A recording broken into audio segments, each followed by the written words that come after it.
Valto suhun. Okei. Oletko valmis katsomaan peiliin? Olen. Katsotaan.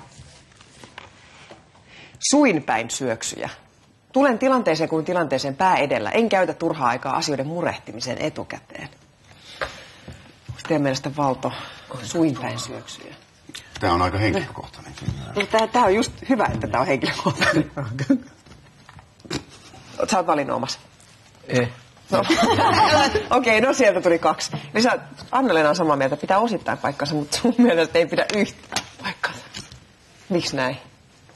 No, se oli musta aika tiukka kommentti. Siis mä jo kerron, miten mä oon tämän Valton ensimmäisen kerran tutustunut. Mies niin kuin haahuilee kaikessa rauhassa, käsikirjoitus nipputetaan noin kainalossaan.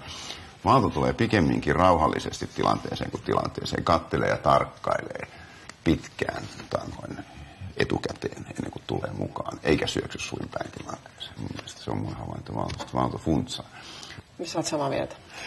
Valto on kyllä siis spontaani, mutta siinä on tiettyä semmoista niin kuin vakavuutta tai semmoista, että se saattaa paljonkin pohtia etukäteen just niin kuin, että miten mikäkin menee tai niin kuin...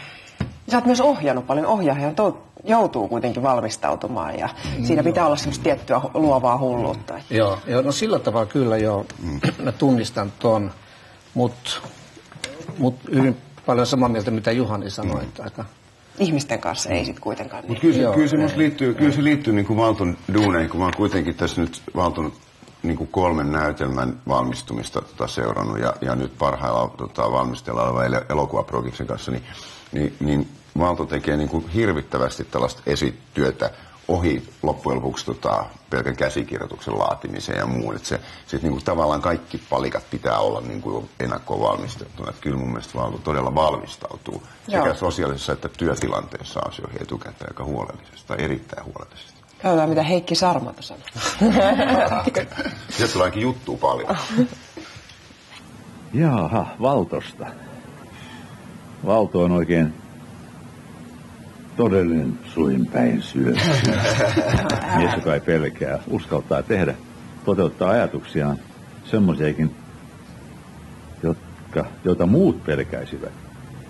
Pystyy myöskin nopeasta vauhdista huolimatta ajattelemaan hyvin selkeästi. Näistä ansioista johtuen haluan antaa Valtolla ihan täydet pisteet. 4. Koulusta tuttu numero. Tämä oli nyt aika ristiriitainen. Tämä oli ihan eri. Siis Heikki Sarmato näki se tosi rohkeana ja nimenomaan suinpäin syöksyä. Niin sitä teki, joo. Joo, mäkin olin aika yllättynyt Heikin näkemyksestä, kun miehen jotenkuten tunnen. Mielenkiintoista. Mutta sä sait siitä pisteen. Sais. Joo.